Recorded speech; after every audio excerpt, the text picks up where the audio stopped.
Tell me how it looks. I got the thing on. So how's it look to you?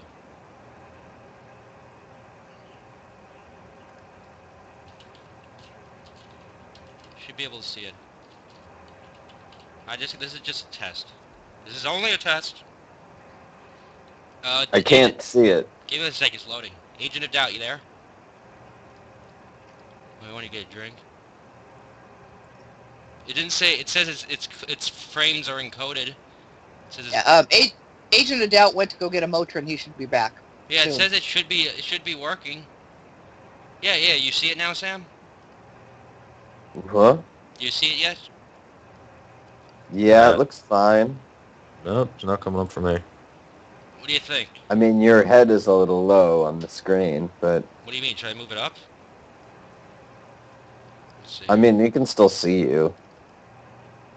Yeah, it looks fine. One sec. I'm gonna. It looks fine. Don't worry about it. I'm worried. Who's worried? Well, That's right. He's always worried.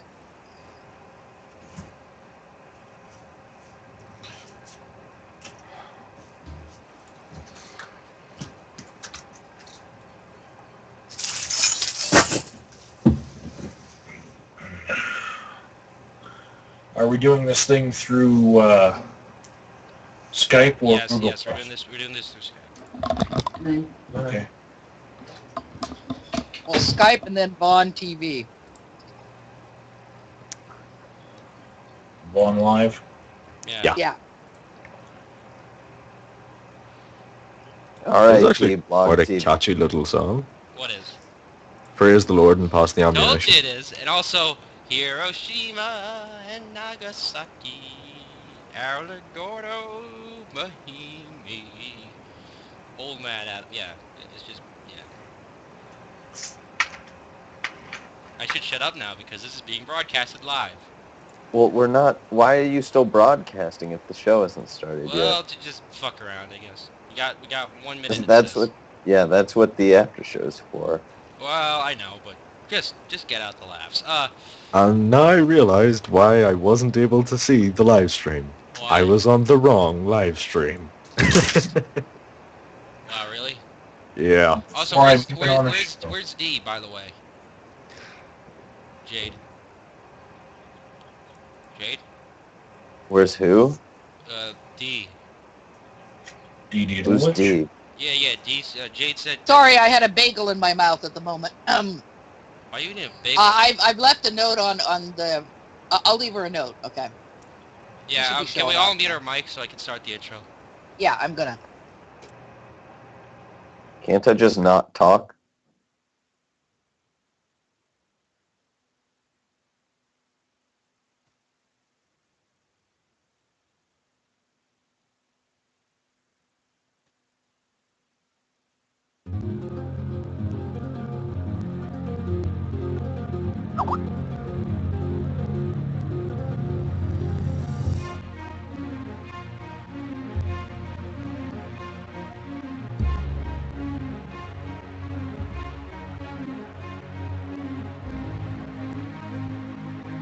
The Bible is just about as wrong as it is possible for any document to be.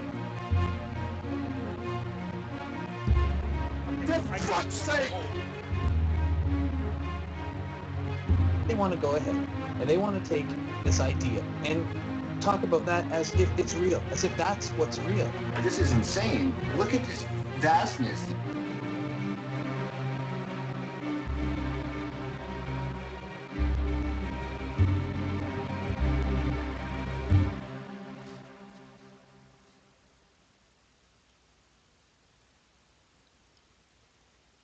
Hello, and welcome to a very interesting Line Go show on this June 9th, 2013. And the topic of today is The End is Nigh. And today we have Jade Binder, Agent of Doubt, Angry Pumpkin, and Sam. You can unmute now. Hello, people. That was And really I finally everyone. speak. Hey. very enthusiastic, are we? Lazy Sunday, lazy Sunday. I'm just Trying off. to get me enthusiastic about the end of the world. Yeah. Well, I've been what out it of means work for is 3 no more hours and I'm stupid. already like No 4 more beers deep. stupid people. Yeah, no more stupid people. Well, at least the the Mayan calendar ending and stuff.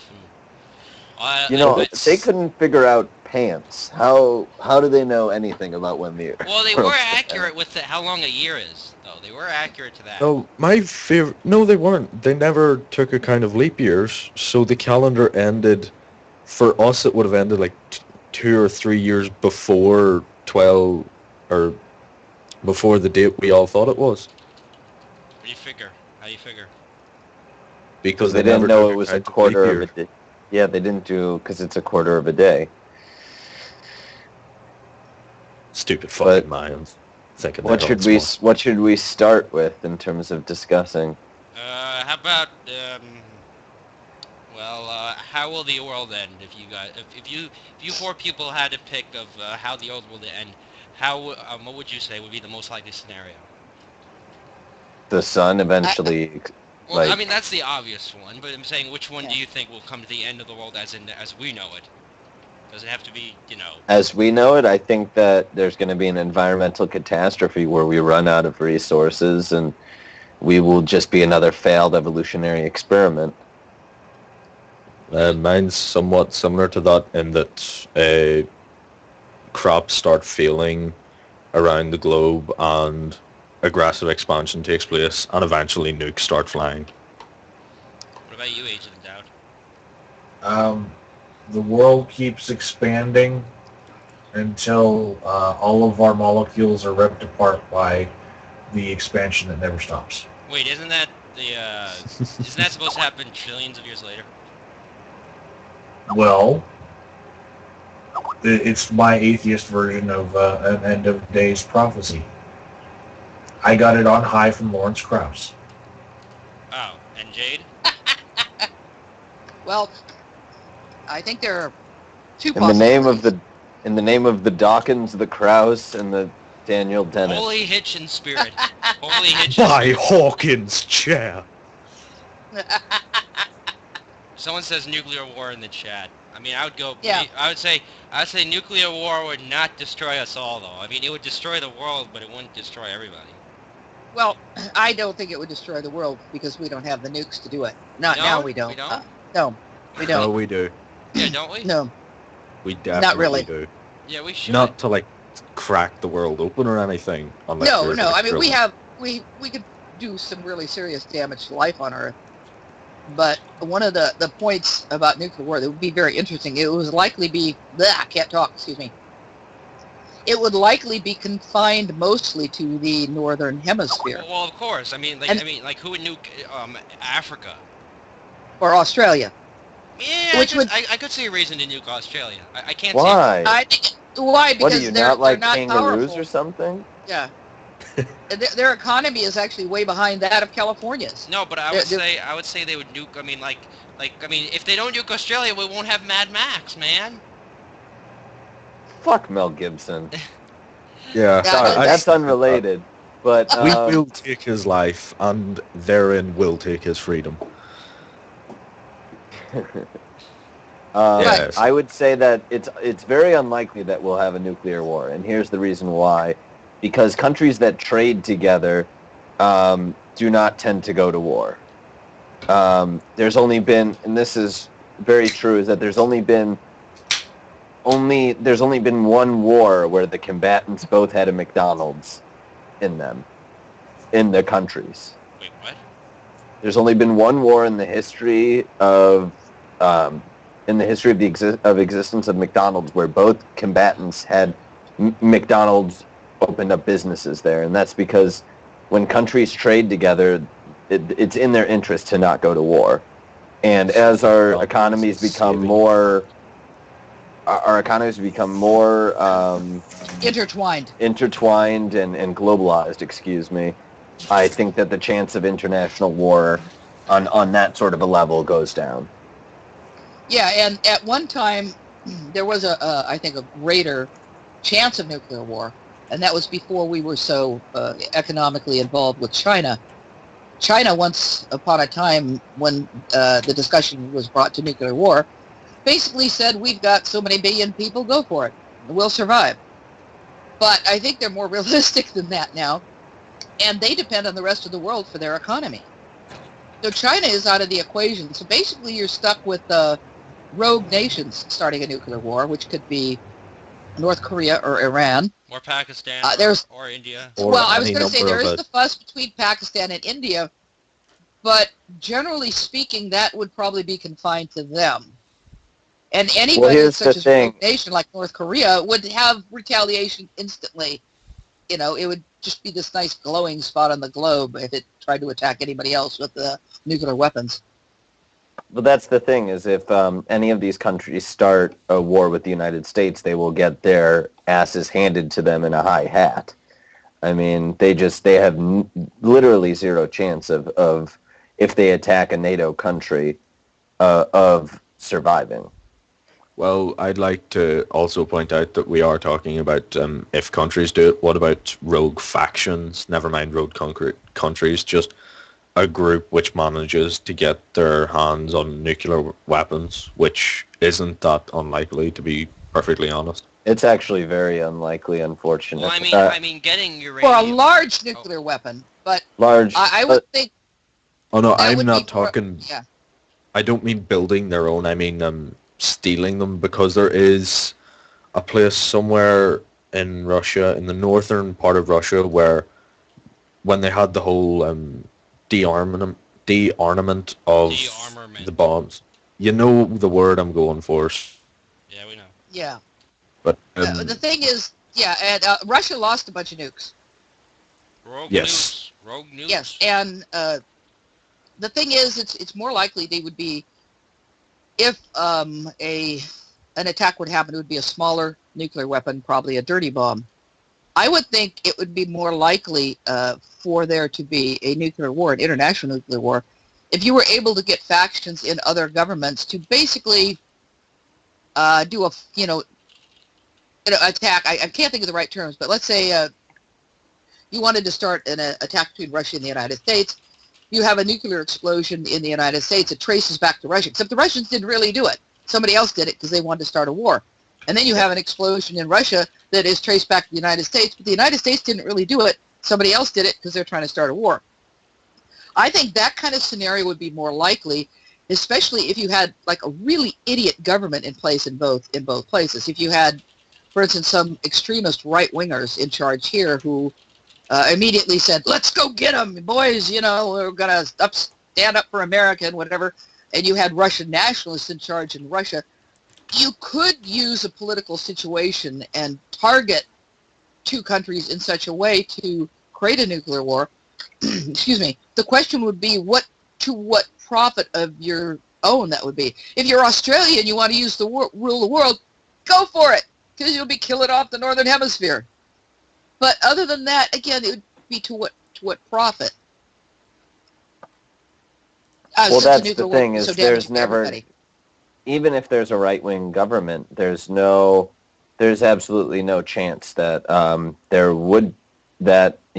the eventuality of the course of events would be to actually use the weapon, because there's just not enough benefit to it. That's the reality. And when people talk about World War III and all that, they just don't realize that money talks louder than words and louder than rhetoric. And as long as there's vested interests in us keeping trade open and, maintaining these alliances with, other nuclear states, the idea that they are going to, that they are going to attack us just becomes even more and more absurd. Now, and that's the only chance at annihilation. Right. Now, I would say if there were to be an actual World War III and someone were to start it, again, you'd have to look at who would benefit from such a thing. I would think the biological warfare would be more likely. Wait, wouldn't arms dealers benefit the most? Arms dealers not if already they're killing get, off the their benefit. customers. No, but in the initial selling. Well, the biggest arms dealers are governments. Right. Yes, and even then, arms dealers have their hands in every pot, so they're not going to be supplying just one of the countries. And they wouldn't just be going for the short term, they would definitely be looking long-term financial gain.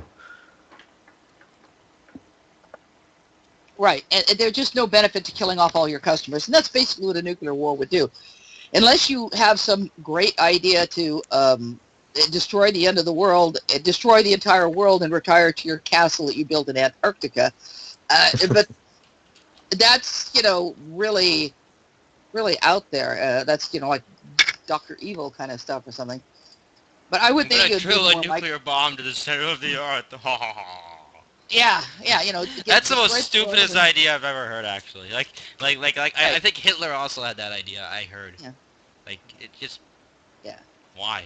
But I would think... What do you mean Hitler didn't have a bomb? No. Like, No. I've watched a few History Channel shows that said if Hitler had the bomb... History Channel. Yeah. Just leave it Yeah. there. Yeah, I know. Yeah.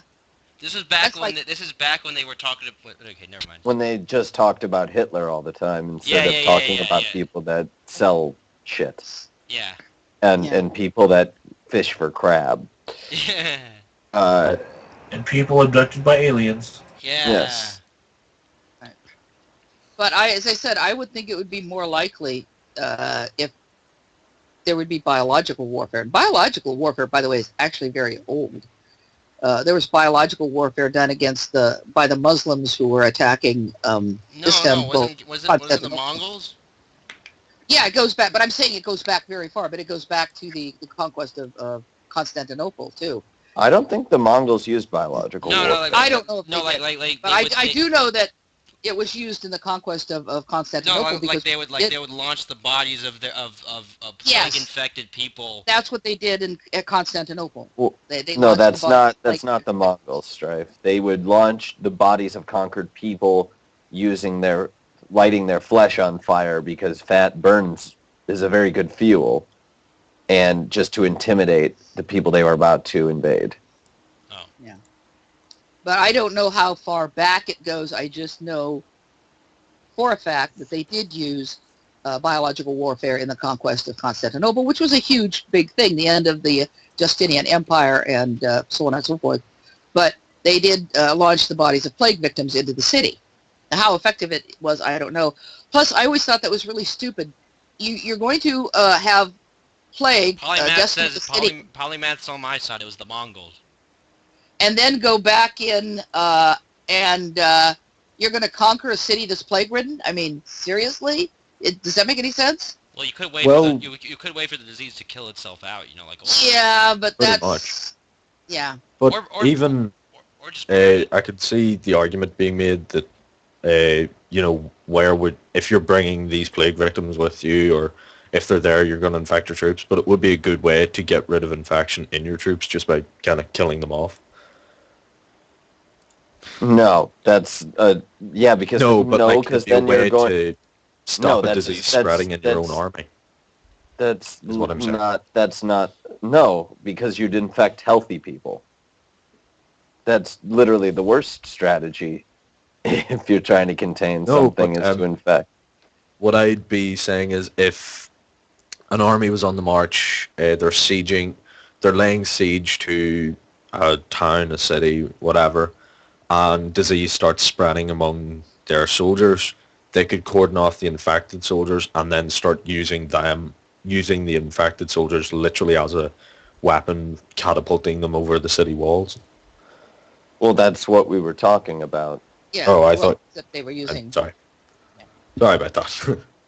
I'm doing several But things at once. I do apologize. think modern biological warfare is very dangerous, especially if you were to find a way to inoculate your population against whatever agent you were using against another country. But one of the Well, other country. smallpox. Wouldn't the other country eventually figure out how to cure it? Eventually, No, but it that's could kill eventually. them I mean, before. that's the idea. It would kill them before, or kill a significant number. You don't have to kill all of them. You only have to kill a significant number of them. Not only that, you want to target certain parts of them. For example, if you could get involved with whoever supplies, food to the army, whoever supplies food to the government. I mean, think of Washington, D.C. as this city where you have all these government officials. you could infect the food supply of Washington, D.C., you wouldn't even have to take out the whole country. You just take out Washington, D.C. That would be a way to take out an Well, entire yeah, country. like sending letters to the president full of what was that? What was that? Ricin. Yeah, right. Ricin. Yeah, Ryzen. Yeah, of course, Oh, that's kind crap, of, we have but spam. that's not the way to do it because everybody's going to, their mail is examined, and that's not the way to do it. You'd have to put something in the water, and you'd have to accept a lot of casualties, non-related casualties. Jade, But I'm going to let's make just the say if I were, counter. what? I'm going to make the counter argument Okay. that the United States of America might actually run better if we didn't have Washington, D.C. We might actually be stronger. Yeah, but it Well- would leave a gaping hole in our government and nobody to make decisions right away. I mean, I don't know. For all I know, they have contingency plans for that sort of thing, and you'd Oh, have of to course look at they it. do. But, I would suggest that the military, whoever the military, you would have to know, if you wiped out Washington, D.C., you'd have to know who would be the military commander next in charge. You'd have to realize that there is a National Governors Association. The governors would all get together and start talking. They're already talking to each other. And in this day and age with the internet, it would be a lot harder to do that. If you were to go back to the 1950s where they had to pick up a phone and call each other, if you could devastate the local phone lines, take out Washington, D.C., and strategically target certain military installations, or perhaps start a war somewhere else so that the U.S. military was involved in that war and away from, a lot of our resources were away from the country, you could do something like that. Today it would be a lot more difficult because, well, look at what happened with Russia when Russia fell and Boris Yeltsin. Boris Yeltsin was basically hemmed in the Kremlin. One of the things that caused him to cause the Russian Revolution, that revolution to succeed, was the fact that there was an American standing next to Boris Yeltsin with a cell phone. And so they were able to talk to the entire world and tell them what was really going on, rather than what the Russian government was trying to tell them what was going on. So you'd have to control the internet too. And that, honestly, you want to bring down the world? Control the internet. But it's Sure. But it's uncontrollable almost. Oh, I don't know. I don't know. You have to nuke every server on the planet, practically. You Not would really. have to infect every server on the planet. You don't have to Which- directly attack them. Well, if just- you directly attack it, then you'll make Infect sure that them. another one won't pop up somewhere else. Yeah, but if you find a way to infect every server with a sleeper virus, so you make sure you have all of the servers in the world, and then activate it, it would bring down the entire internet. And to be honest, if a government was to spend all of its, or not all of its resources, but put a lot of resources into doing that, it could be done very quickly. Yeah, and there are undoubtedly backup systems, but the backup systems would be hesitant to go online because they might then be infected. Exactly. You could really create, and the biggest thing that would happen, I think, would be economic chaos. Because this is how banks communicate. This is how Wall Street communicates. You could create economic chaos in the entire world by infecting the internet. And I'm sure governments have thought about this. But if someone were smart enough, yeah, that's one way I think the world could end. The world as we know it. Let's put it that way. The world as we know it. It's the end of the world as we know it. Sorry. Yeah. I do have another. Oh, sorry. Please continue. Oh no, go ahead. Well, I was just going to say that if we're talking about literal how to destroy all life, biochemical warfare is probably going to be the most likely option because it's the hardest to control. I mean, once biochemical weapons unleashed, you're never going to be 100% certain of how to control it. But if we are just talking about kind of destroying the world as we know it, yes, destroying the internet would be the best way. Well, So- it Well, was and not destroyed- only that. Oh crap! I was- You know who just logged okay. on? Who? Raw.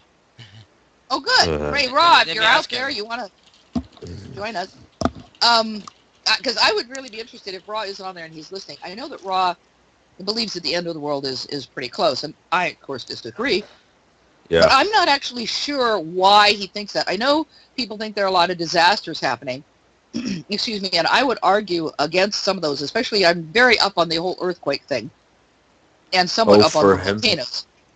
if I remember correctly from my conversation with him, it's not to do with earthquakes or what have you. It's to do with the whole Damascus situation, because he said that that's a surefire Oh yeah, sign. Damascus will be our thing of ruins and.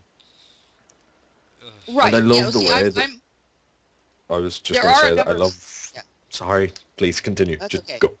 Well, I was going to say there are a number of sites that really focus on natural disasters.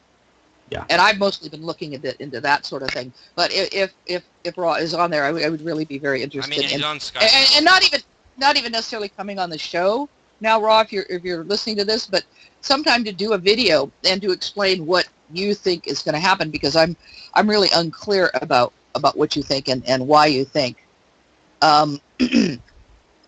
But what I was also going to say is if you really wanted to do a good job, you would do a number of things at once. You wouldn't want to do one thing. I mean, yes, targeting the internet to bring economic chaos, but also strategically targeting other things. Disease. We already have, the flu is one of the worst diseases we have, and it keeps changing and focusing. And we have like MRSA and these things like that. So if you wanted to really create chaos and bring down the world for whatever purpose you wanted to, perhaps, I mean, there are people crazy enough to want to bring the end times, to want to push it forward, to think, well, you know, maybe we can move it forward a little. Jesus will come sooner, or whatever. Yeah. Or and believe me, there are fanatical environmentalists who also think we'd be better off if we just kind of didn't destroy all the people in the world, but maybe destroyed a whole lot of the people so we could get back to a natural state. So it's not just religious fanatics; there are environmental fanatics. Didn't Romney say something like that once? Like in that interview that was on Thunderfoot's channel a while ago with like he wanted the Jews to be destroyed to bring the end times. Yeah, Romney's a fucking loon, though. Yeah. But there are the Ethelists, too, who want to destroy all life on Earth, you know, like in Mendham and people like that. But if you wanted, for whatever reason, you wanted to bring the world as we know it to an end, maybe to go back to a natural, simpler time, or to have Jesus come sooner, targeting the internet would be a perfect thing to do, because you could, if you did it right and you got enough geniuses involved, you would cause economic chaos. But the other thing you would want to do is you'd want to do biological and chemical warfare. You would want to, surprisingly a lot of water supplies in this country and in other countries are quite vulnerable. You could dump chemicals into the water supply to cause. Stop and think about dumping, and back in the 60s and 70s, we used to joke about this. Stop and think about dumping a whole lot of LSD in the water supply. Stop and think about. Awesome. Yeah, stop and think about what would happen if you were to develop a super flu and get it out there in the world. Not even that. I mean, you and your little friends were vaccinated against it, but you could do a whole bunch of things at once that would just create chaos. Exactly. And But, if I were some nutcase and had the money and had the influence and could find the super genius people to do it, that's you like form some sort of cult, an end of the world cult, and decide to do it. You mean like Heaven's Gate? Yeah, but they were trying to leave themselves. They weren't trying to destroy the rest of the world. Not But Heaven's you're Gate, right. not Heaven's Gate. Oh God, what is it? Oh, you're thinking Jim Jones, maybe? Yeah, or- Jim no. Jones or the guy in Texas. What's the guy in Texas that claimed? Waco. Yeah, I know who you mean. It was at Waco. Yeah, Waco. But yes, if you could form a cult, but you wouldn't want it to be quite that obvious. No, You'd but like wanna they be- got guns and stuff. Yes. yeah, but everyone in David America has a Koresh. gun. Right. But you'd wanna be a bit more subtle than that. See, I wouldn't be that obvious. I would. Well, have you watched that show? Oh, damn, what's the show? It's the one Kevin Bacon is on, where that guy has this cult that's built up from prison, and he spent years developing all these people all over the country who are secretly following him. And there's another TV show called The Cult or something like that I've just started watching, old vision of. But the thing is, there are in this one TV show, The Cult, they basically created a television show called The Cult, and through the television show, as far as I guess, I've only watched a couple of Also, episodes. Jade, the guy The recruit- in the chat Huh? figured out what the name of the show you're thinking of. Followers. Oh, yeah? Followers. Oh, yeah, The Followers. Thank you very much. I appreciate that. Yeah, thank guest 271. Thank you, guest 271, whoever you really are. And I know you're hiding your identity because you're involved in something. Yeah. Well, Illuminati! Yeah, Yes, I was gonna say earlier when you were talking about the government having a contingency plan, the contingency plan is the Illuminati will take over. right, New yeah, World well, Order. It's everywhere. that fits into conspiracies. Yeah. But yeah, so if I were going to take over the world, I'd form some sort of cult, and I'd keep it low-key and try to infiltrate all the important things and try to, there is a really, really good book called Cuckoo's Egg. And what it's about is it was written by, oh crap, I can't remember. But this takes way back in the 80s. And it was written by a guy who was one of the first people to discover hackers. And if you read it, you'll laugh your heads off at the state of computers back in those days. But what happened is he realized that someone was hacking into his systems at Berkeley. And Cliff Stoll, S-T-O-L-L. And he found this out because of a discrepancy in time. And this is where bureaucrats, could find out could either bring the downfall or discover the downfall. Because his job was to, they had to charge each different department of the university with the computer time they were using, right? So these two different systems didn't match up, and he couldn't figure out why. And when he found out why, he found out that people were hacking into their computer systems. And he discovered one of the very first computer hackers. But when he went to the government, and he started tracking this guy. But when he went to the government, our government was like, and yeah, so, well. And what the guy was doing, too, is he was hacking into military installations. But he wasn't getting secrets. What he was doing is he was finding out things like, I can't think of the right term, but the logistics, like, how they got their supplies. And some people would say, well, so what? Well, but if you know what supplies are being delivered to a location, you know how many people are there. Well, And not even that. You know If you what know, kind of people are there. not even you- that. If you know who's supplying the supplies, you could tamper with them and potentially kill everyone in an Exactly. entire base. Exactly. And if I were evil and taking over the world, that's what I'd do. I would look at those things. I wouldn't look at the, I wouldn't look to try to steal their weapons. I'd look to figure out where they're getting the tomato sauce. I mean, or at least in military bases. You see what I'm saying? Yep. And to take over that way, to do a multi-pronged attack, take your time. Because at my age, I wouldn't care. I mean, first of all, I don't care. And by the time this would be executed, I'd be in my 80s or something. And I really wouldn't care. But if you had someone who was younger and crazy and wealthy and could get charismatic and get a cult following, yeah, that's what you do. You spend your time creating this master plan, and you have a multi-pronged attack, chemical, biological, computer, and, target all the systems that people don't pay any attention to, including the bars that the soldiers go to.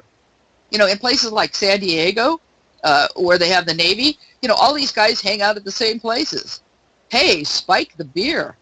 I mean, can you imagine, like, dropping LSD on all the drinks of all the naval and Marine personnel in San Diego? That caused a little chaos. And while the government's trying to figure out, you go do something else. And then you hire mercenaries to create a, something like, like in Somalia or Bosnia or whatever, so, something that will get the United States involved in it so our eyes will be elsewhere. Good thing I'm not an evil genius. Yeah, but you have kind of... Yeah, but that's exactly what an blanket. evil genius would say. Wait, what about Y2K? Everyone remember that? No. Oh, but that was a joke. Well, it was because Yeah. I think computers couldn't have number 2, I think it was, or something. No, here's what happened. I can tell you what happened because, I was only What 7. I was only 7, so I wouldn't. right. Well, what happened is computer memory used to be extremely expensive. Nowadays, we've got terabyte memory, which, believe me, I work for Seagate Technology, which is the largest hard drive company in the world.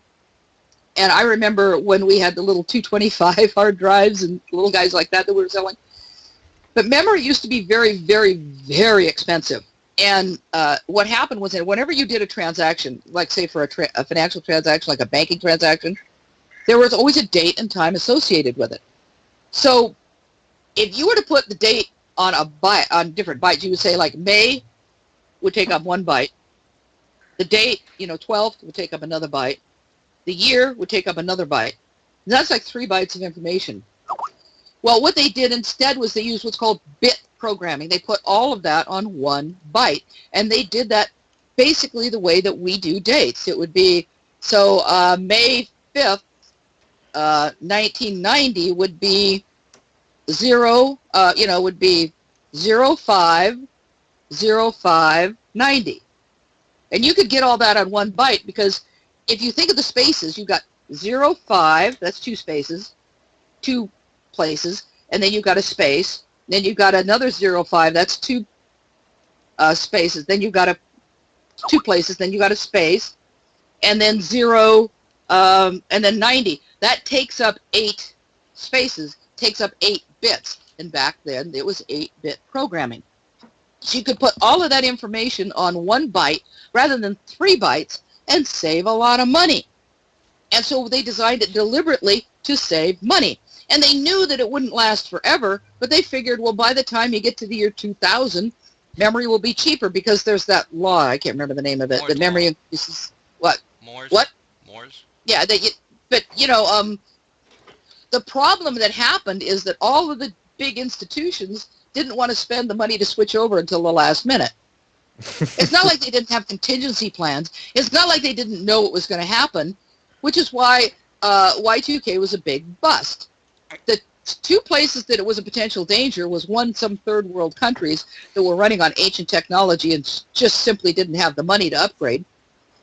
The other was, unfortunately, certain equipment that was being used by emergency personnel was dependent on dates, and they would have to buy new equipment and they couldn't afford it. So, but it all worked out in the end. But as far as people thinking that the world was going to come to an end, come on, banks, governments, other places like that, military installations, they knew this was coming for a long time. This was not a big secret. And of course, when Y2K came, it was big. Okay. I think Raw's trying to join the call. Okay. Hey, Raw. Oh, excellent. Hi, Bob. Hey, what's up, Jade? What's up, guys? Today's topic is the end is nigh. And would you be interested in sharing your views on that topic? If you're Yeah, sure. We're real close.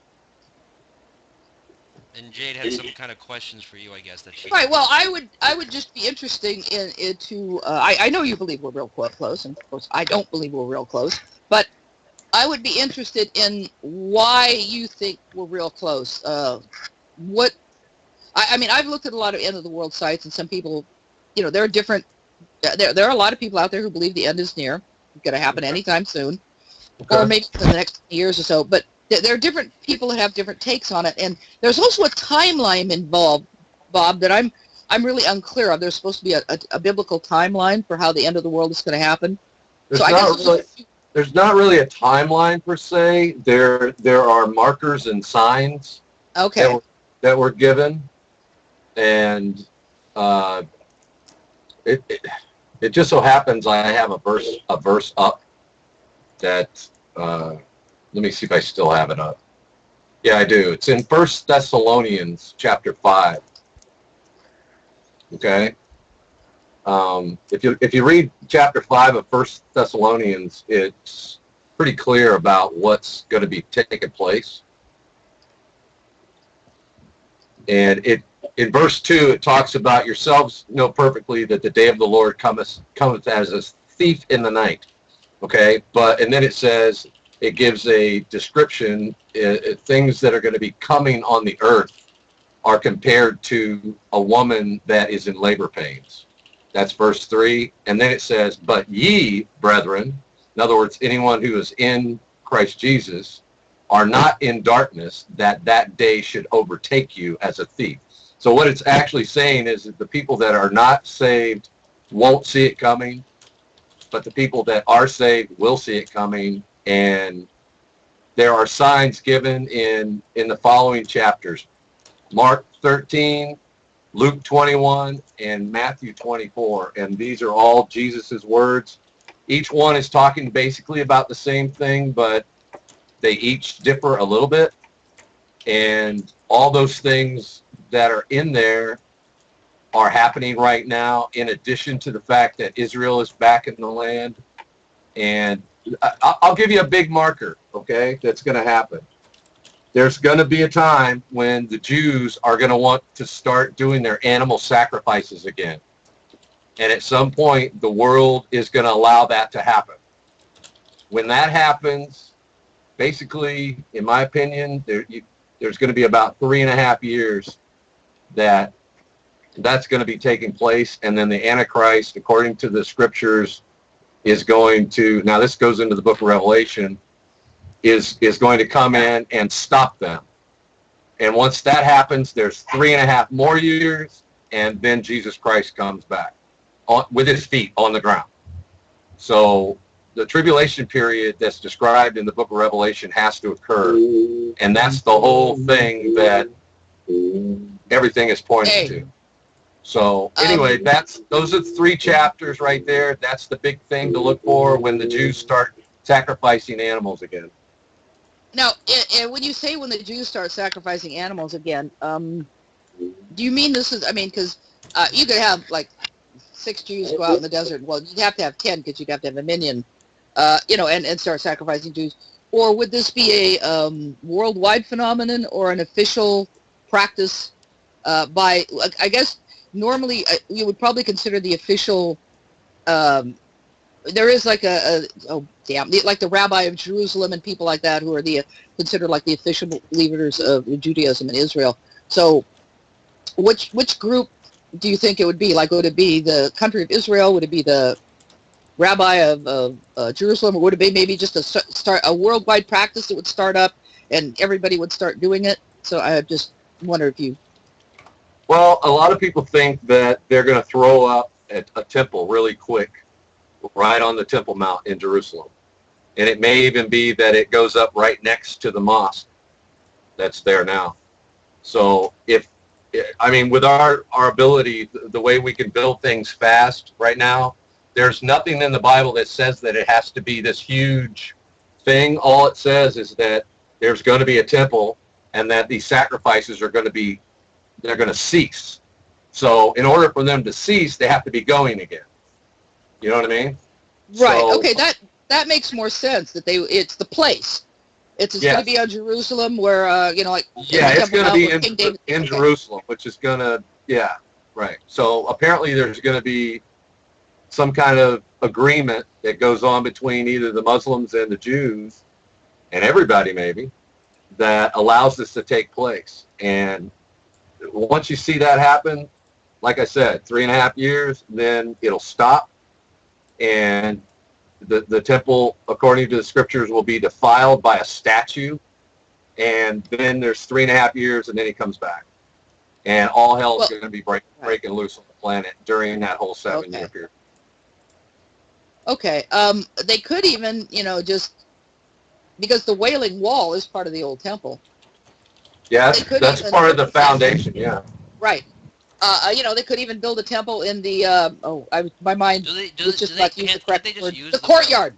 Yeah, the courtyard of the Wailing Wall. They could do it wherever they want, but the Jews are really particular about finding the holiest of holies. There is a spot, that where the original Holy of Holies, where the Ark of the Covenant was over, So some say that the mosque didn't cover it, that it's actually out in the courtyard away from the mosque that's there now. Right. So if they find out where that is and then think about it, first of all, the uprising that it's going to cause if all of a sudden Israel is building their temple again.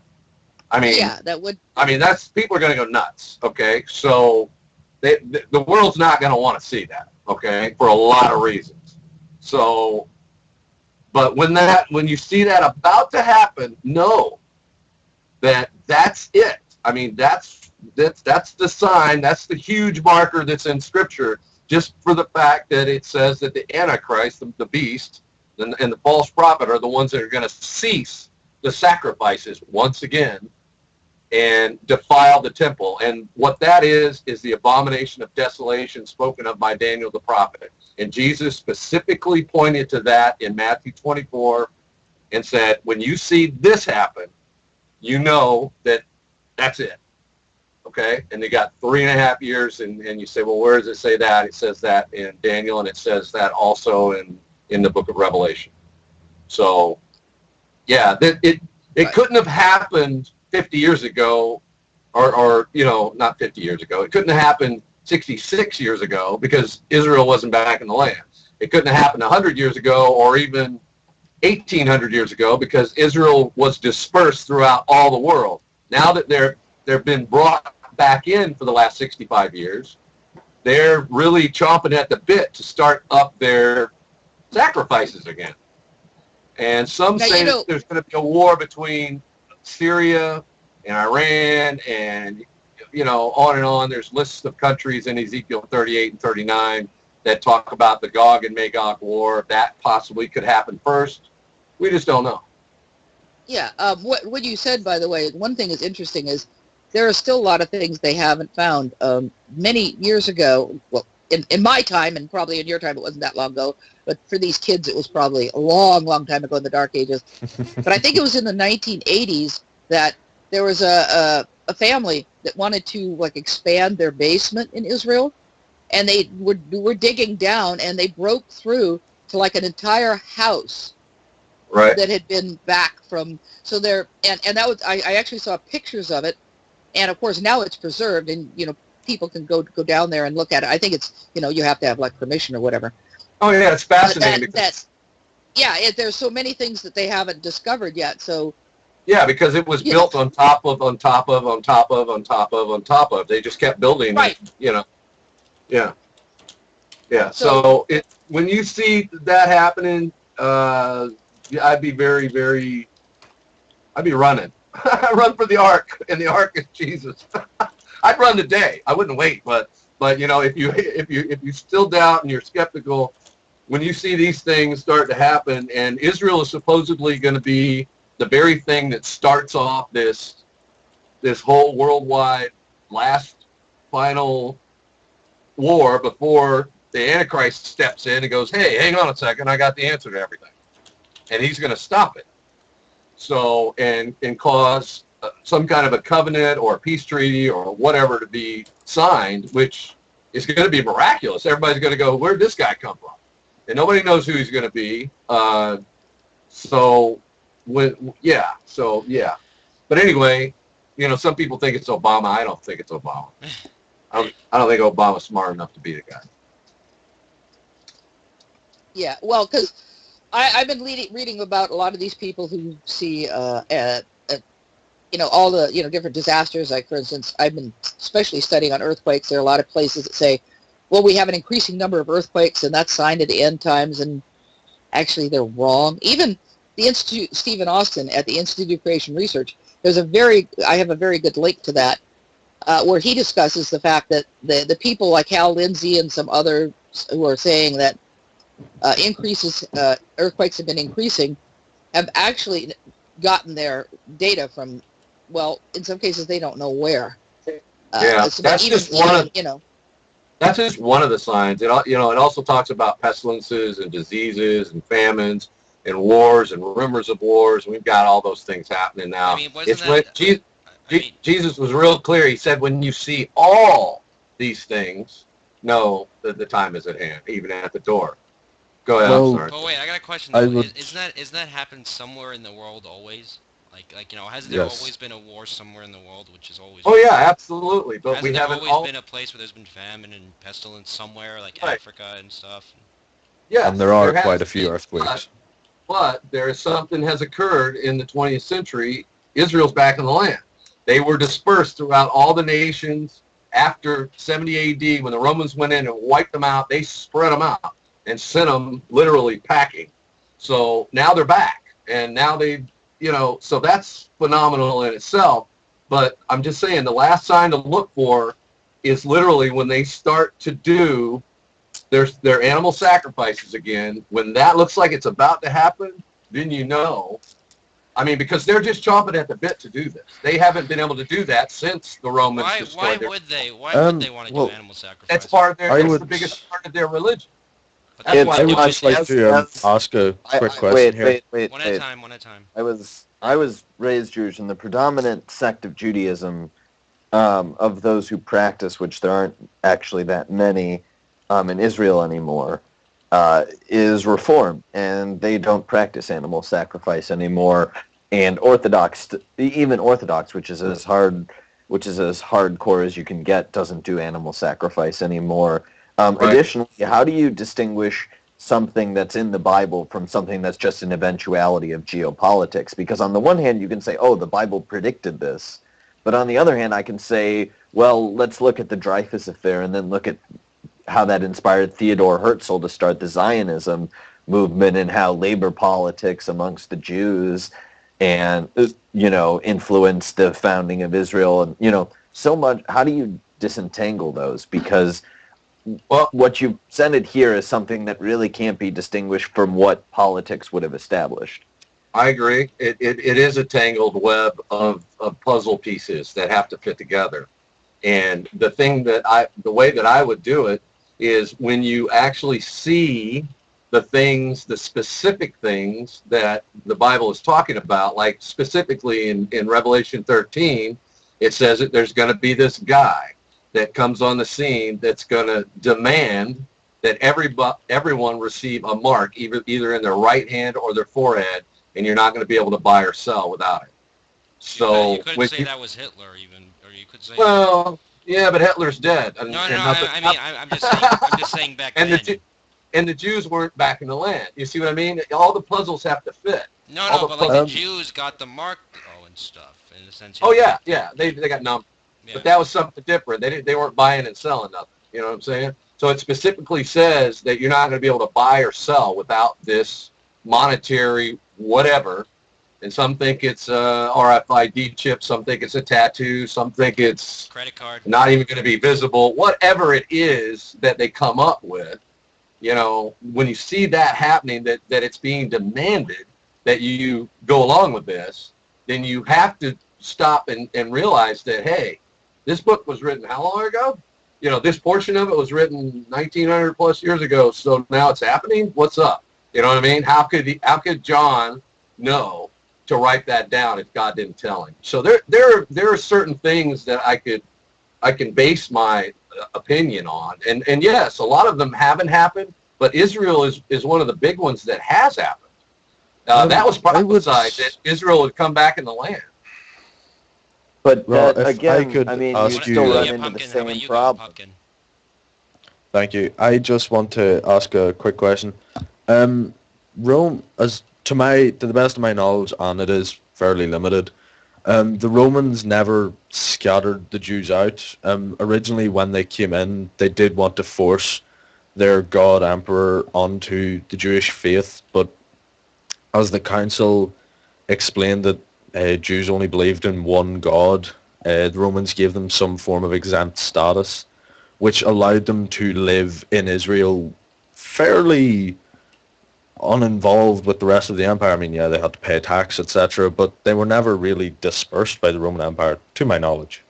All right, well, maybe I spoke a little heavy-handed when I said that statement. I mean, generally speaking, when they went in and wiped them out and and took down the temple, They didn't wipe them out. But see, that in Yeah. itself was a fulfillment of what Jesus said. He said, "You see all these stones?" And all the disciples were amazed, and they said, "You see all these stones? Not one of them is going to be left standing." Talking about the temple. But, That thing is wiped clean. That base is the only thing that's there. But again, correct me if I'm wrong, but the Romans never did attempt to wipe out the Jews. Admittedly, they would have tried for an invasion of military power and might, because power isn't a word. Well done, Andrew.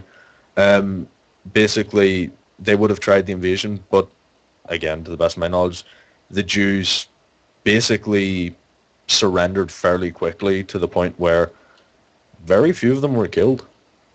Yeah, well, that that's history. Okay, we're talking about things that we can argue all day about history, but I'm talking about future events.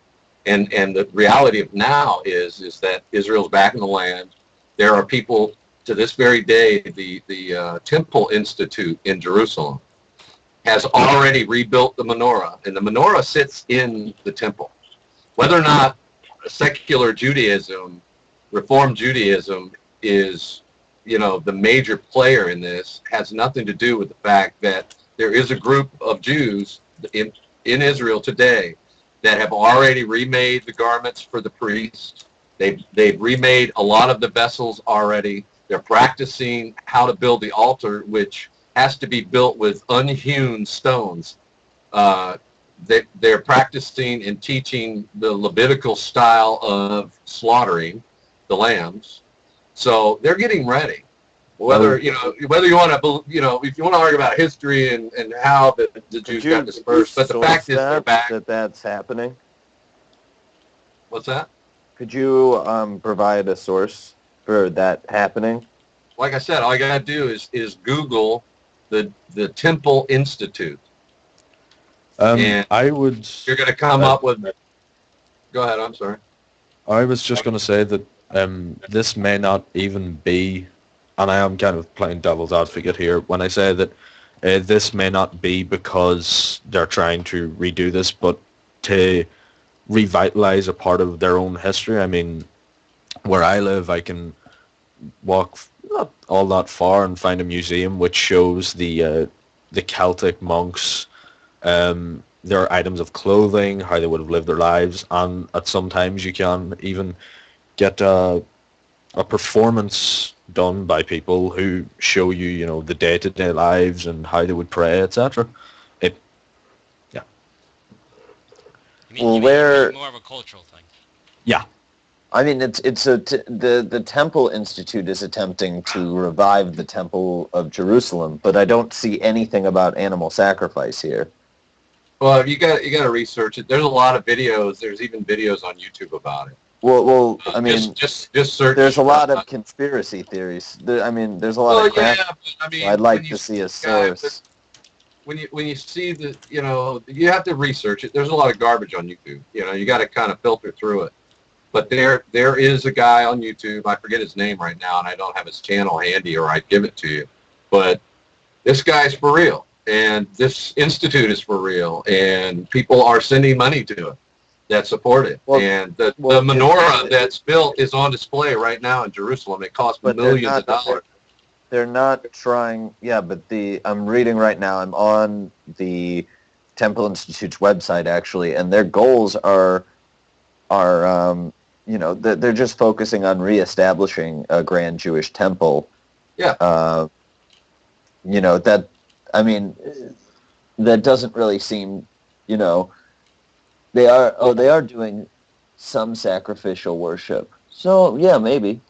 Yeah.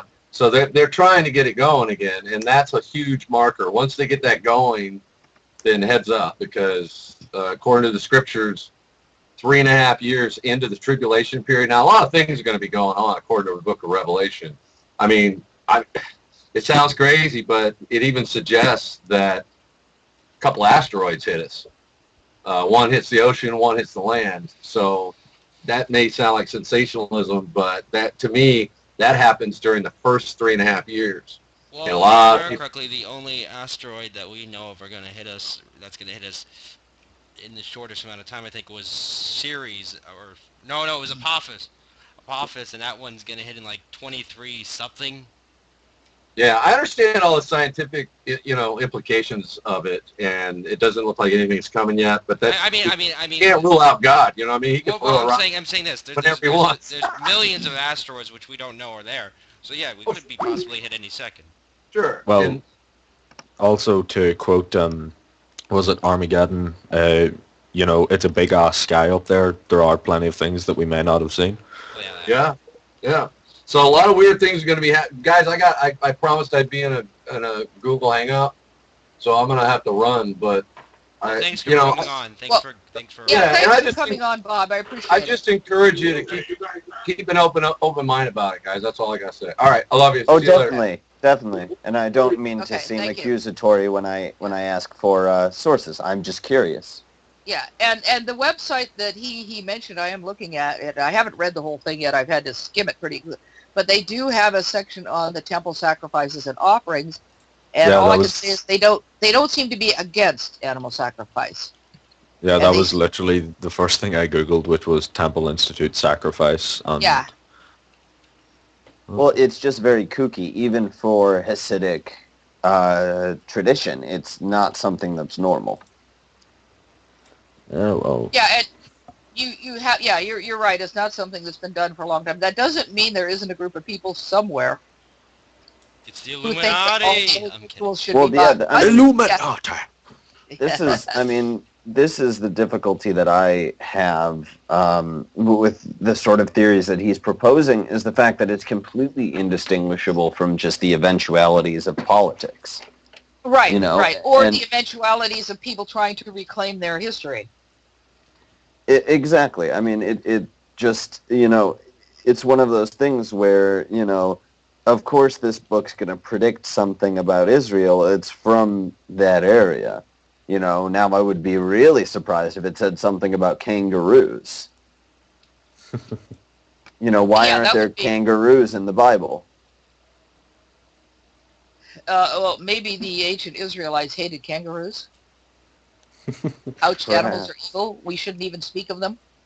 Well, they didn't. I don't know.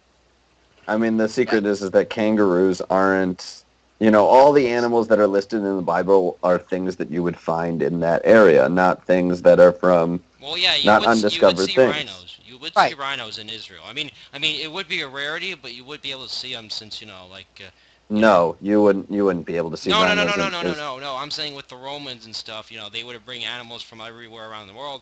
So Well, you're forgetting that, they're not that far from Egypt, which is not that far Right. they're not far from Africa. well, yes. That's Yeah. And what I'm people saying. did do a lot of trade going way back into history. But Stripe does have a point. The Romans were well known for their bestiaries, well, that's not the right They're term. animal They trading. Well, they didn't use zoo. They didn't use the word zoo Well, back they then. used them to fight in the arena. I thought it was. Well, yeah, but they also actually had zoos. They loved animals, and yes, they did, and they would have them on display. Except they called them like a bestiary, and they weren't. I don't think they were necessarily public like we think of zoos. It would be like some rich person would have a zebra in his backyard and a giraffe or something. And So also because they would have viewed that animals were in some way related to their gods, so it would have been considered a form of worship in a way. I Yeah. think. could Or maybe be. I'm just But I do confusing it. remember reading about a report from ancient Rome where I can't remember which animal, but some animal, it might have Tiger? been a hippopotamus or a rhino, arrived in Rome and caused a great big huge fuss because it was the first one that anybody had ever seen in Rome. But yeah, people Like travel. imagine if a rhino got loose in Israel. I bet that would have caused a massive panic. No, Yeah, there had been. Yeah, you'd probably hear the legend of the unicorn. Well, yeah, the thing with one horn. I do not know what to call it, so I call it yeah. Well, unicorn means one horn, literally. Well, why did the good book never mention platypus or platypi? Yeah, platypi. I think is the Well, plural. because I mean, Yeah, they yeah. just again, I mean, it's one of those things where I don't like. The thing that scares me is there's always someone who's saying it's the end times. There's Yeah. always someone who's saying it's the end times, and what it does is it prevents us from thinking about the future. I mean, if you look at the that book, the quote that's in the picture on my screen, the one that says Peter something, that thing says the end is the end is upon us or something. The end is at hand. That Yeah, thing. from the very start of Christianity, they believed that Jesus was going to return, and then again, when the Roman Empire fell, that was to be seen as the end of the world, and then again and again and again, and it just they kept coming up with signs, and the straws they were grasping started breaking and slipping through their fingers. Yeah, and the first 1,000 years, they thought the world was going to end. There are several websites that you can look up the different end of the world prophecies and why they thought it was going to be the end of the world. There's this huge long list that you're scrolling down through. Yeah. People thought that, now when I was young, we had all these riots There were the Watts riots, and there were riots, race riots all over the country. And then there were riots in the UK. Again, there were race riots. Well, this was at a time when Israel was also at war, and there were a number of major disasters that were going on. Communism was still at the forefront. You mean the Red Scare? Yeah, the Red Scare. And people at that time, some religious people at that time, saw all these things as signs of the end of the world. Mm. And they were absolutely convinced that these wars that we were involved in, which included Vietnam, there were some really nasty wars all around the world. Oh, and the stuff that was that happened in the Congo was just You really. mean Rwanda? No, the Congo. The Talking Congo. before Rwanda, it was very nasty. Well, we're forgetting violent. that the Congo and I don't think Strep understands this. The Congo and Rwanda are two separate countries.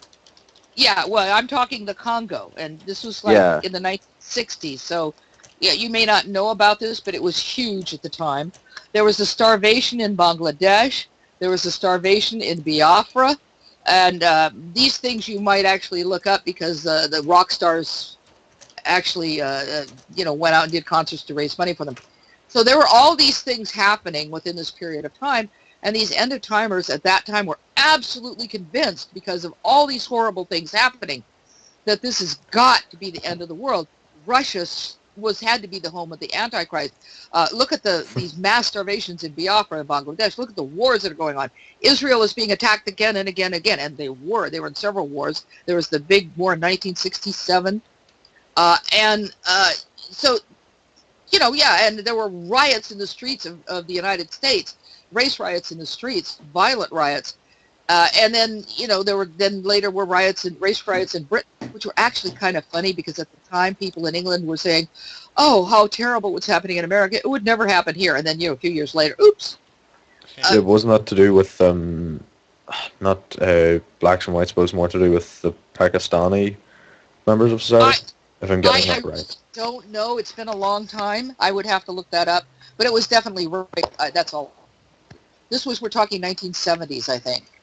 Because our riots started like in the late 1960s in the United States. But all of these things you see people saw as harbingers of the end times, and they thought that within 20 years, the end of the world had to be there. That people seem to get hung up in this sort of 20-year thing. I guess I don't know why. It's a good number, I guess. I don't know. Yeah, I guess it's a good number. 10 seems too close, 30 seems too far. I don't know. But clearly we're still here. And none of that happened. All people who predict these things, all of them just expect that it will happen in their lifetime, because, clearly I've been born, so it's gonna happen now. Right. I think there's a lot of wishful thinking involved. They want the end of the world to come. They want to live forever in heaven. They want order, and they want things to go their way, and they think Jesus is on their side. They don't just think God is on their side. They think Jesus is on their side. The reality is, if there is a Jesus, and Jesus comes back, he's probably going to bitch slap them. Well, Yeah.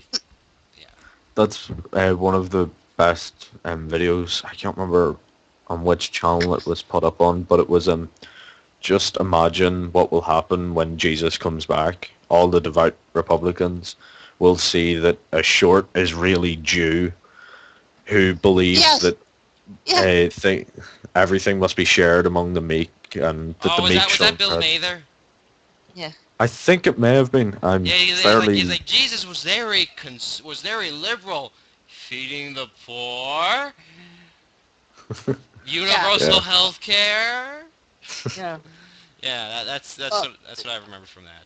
Yeah, there was a cartoon way back when I was younger, when I was a young adult, that basically played it. It was hysterical. I don't remember who did it. It's been a long time ago. But basically, Jesus came back, and he discovered that, amongst other things, remember, this is way back when, he wasn't allowed in certain clubs. So I I'm sorry, you're Jewish? What? Yeah, I'm Jewish. Oh, I'm sorry, you're not allowed. Oh, okay. And he basically wandered around for a while, shrugged his shoulder, and said, they're not ready yet, and left. And I thought Yeah. that was pretty cool because, that's like, yeah, well, okay. Dad, bring me up. Beam me up, Dad. They're not ready yet.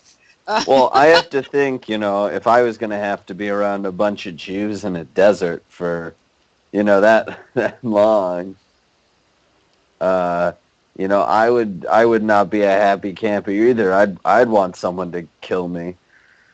Well, think about it this way. He did spend a lot of time with bottles of water in his room. Just, what are you doing? I Nothing. I I I'm I talking still to Dad. operate on the theory that Jesus was actually a weed dealer, and that was the reason he was executed. They didn't Cure have for weed your back then. blindness. Cure for your blindness. You're telling me that's not weed? He's getting dinner with like 15 random guys, but he's in sandals and a robe. You My know, personal favorite. he It's like the lives with feeding of the 12 guys with 5,000. no visible means of income.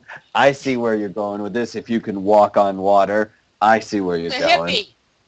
Oh no, Dirty. the best one is he Long walked hair over. and a beard. So he was walking over shallow water and then came up. There's 5,000 people waiting for him, and he says, "All right, I'm gonna pass something round, and we're all gonna eat." There you go. No, I mean I it's will it's say, if I start making no sense whatsoever, I'm about 4 beers deep at this stage, so I'm getting there. it's Sunday. I have work in Listen, the I morning. always figured, I I always can't. figured the thing with the water and the wine is that Jesus didn't turn water into wine. He basically went to the wedding. They didn't have any wine. He turned to his rather scruffy followers and said, "Oh, come on, you guys know where to get some wine, right?" And they're like, "Oh yeah, we'll go get some wine." And they came back with the local, homebrew. Yeah, Or do you but think that it was just like, as they're talking about filling the urns, he's just like in the back of the kitchen, just sitting back having a smoke, and then he just notices these 3 urns and says, "Fuck it, may as well haul these bastards out." What are you talking about? Water. yeah. I mean, but the thing is that, let's assume, Jesus was real and there were, all these things happened. There are logical explanations for them, but the people then later decided to turn Jesus into Superman. He had X-ray vision and superpower and can turn water into wine. And the reality is, he knew where the local wine shop was and how to bribe the guy. Something like that. And just to certain people, I kind of look at it like moonshine. It's like you're in the right part of the country or the wrong part of the country, and people are going, "Oh my God, there's nothing to drink. We're having a party. There's nothing to drink." And somebody goes, "I know where the local moonshiner is. Hang on a sec." And then, they come back with the local moonshine, which the respectable people wouldn't know how to find. But when you consider who Jesus' followers were, oh yeah, they knew where the moonshine was. Fucking tax collectors and fishermen, as if they weren't getting shit-faced on their boats. We can't Exactly. catch anything in these nets. That's because they're just throwing in like a piece of rope and just trying to wrangle it in that way. Yeah. But yeah, it's just years later, people just turned it into something it wasn't. Yeah. I mean, Their idea of Jesus telling them to throw it over the net over the other side was, it just happened to be, they went, "Oh fuck, we actually have a net. Yeah, thanks for the advice, mate." Fuck. Right. Just be happy the boss didn't hear about this. Yeah. Oh, that reminds me, I'm going to tell a bad joke, okay? You mind if I Feel tell a free. bad joke? Okay. Many years ago, a rabbi moved into this small town. Yeah, wait. Why are we talking about random shit? Should we go back to the topic? Yeah, we should go back to the topic. Yeah, people are asking so much for Okay. intelligent conversation on this channel. Okay, yeah, let's go back to let's go. Yeah. Well, the So, punchline of the joke is, now we'll show you where the rocks are. So, yeah, it's like, yeah, where are the rocks? That's how you walk on water. You know where the rocks are. Back to topic. Yeah, so, Jade, you researched a lot of stuff this week. I was going to say something else. I think there is another potential, at the end of the world as we know it, there is actually a potential positive end of the world as we know it. And that is, we actually do finally move out into the stars, and we just leave this shithole of a planet. Oh, there goes Sam. I gotta get someone else in here. I'm gonna invite Okay. Ballistic Nihilist because he's been. Let's see here. Oh, he's AFK. Shit. But if we have sense, which is unlikely, we will start to move out into other planets and etc. And that would be a more positive way to end the world and just leave this Well, thing. it's not ending the world, it's leaving the world. Well, but it's the end of the world as we know it. And Well, also, Fine. when we find a nicer planet, we're kind of just going to say, yeah, we fucked that one up. I'm going to Let's invite go to the Super new one. Squirrel. Yeah, and I agree. Wouldn't it be nice? I mean, you have to stop and think about this. It would be nice to have a planet and say, okay, now we know what not to do. I think we'll still do the wrong shit again. Oh, no, Well, no, I would I say... think it's different wrong shit. I would say if we do end up getting to another planet, I think we're going to have the common sense to say, okay, no factories here, put that shit on the moons. Right, and I grew up in, well, I lived in Orange County, and for a short while I lived in the Santa Clara County. And both of these two areas are really, really rich soil, and they used to be all orchards. In Orange County, there were lots of orange orchards and avocados and things like that. In the Santa Clara Valley, there were lots of cherries and various different kinds of stone fruit, peaches, pears aren't stone fruit, but there were some pears, there were peaches and apricots and nectarines and things like that. But then because this was like rich soil, people liked to live there. And so they ended up with people moving in, and this beautiful, wonderful soil, which is so perfect for growing, is now covered with houses. And as a matter of fact, the Santa Clara Valley is now known as the Silicon Valley. All of that is fantastic soil for growing food. But are we growing food there? No, we're making... it's hugely overgrown. When I actually lived there, there was still the cherry orchards and the walnut orchards and the peach and apricot and pears and stuff. We put our, we build in the wrong places. We build along the Mississippi River and it floods. We build along the Florida coast and it gets destroyed by hurricanes. This is something I have to ask Americans. Hey, why do you fucking build houses in somewhere called Tornado Alley? Yeah, And I B, know. It's cheap housing. why?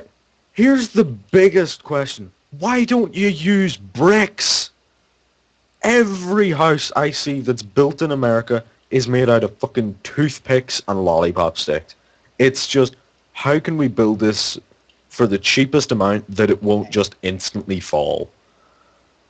Well, bricks fly. Brick buildings come apart, That and the would be bricks good. become projectiles. That doesn't become good. Oh. And you know what? I completely agree with you, especially as a Californian, which gives me a somewhat biased point of view. Because one of the reasons that it's expensive to live here is we have such strict laws on building. You may notice we had 2 major earthquakes within a fairly short period of time. The Loma Prieta, I was 5 miles from the epicenter. I know that one real well. But if you look at the size of and then there was a Northridge earthquake. If you look at the size of the earthquakes and where they occurred, both in heavily populated areas, although, well, actually the Loma Prieta occurred in my backyard practically, which is not heavily populated. But it affected San Francisco, which is heavily populated, and the Bay Area, which is heavily populated. Northridge was in LA. Look at what little damage comparatively these big earthquakes. One was 6.9, one was 7.1, I think. I forget. They kept changing the numbers as they evaluate. Yeah. But these major, major earthquakes, look at how few deaths there were, and look at how little damage there was comparatively. But also look at where the deaths and damage occurred. In the San Francisco Bay Area, there was that overpass that collapsed. That's where most of the deaths occurred. In LA, there was the apartment building that came down, and then they discovered in investigating that the people who built the apartment building built it with substandard materials, which is fairly, and as a matter of fact, there were a lot of lawsuits about that because the materials that they built it with were illegal to use for that construction at the time. So here we build for it. After the Loma Prieta earthquake, we retrofit every single bridge in the state. So guess what happened during Northridge? The bridges stayed up. And yet in Florida, along the Mississippi River, on the East Coast where they get violent storms, and in Tornado Alley, they just build the same damn stuff again. Exactly. But this is a problem in America. It's because your laws on building, on how builders operate are so backwards. Like, my father was a builder his entire life, and on several occasions dragged my poor old ass onto building sites. And this is a guy that would go out at 6 o'clock in the morning, wouldn't come back till like 8 o'clock at night. And because he was my lift in and out. I had to stay with him, laying bricks the whole time. But Seems like fun. it was tremendous fun. My back still hurts occasionally. But this, like here, you have a joiner.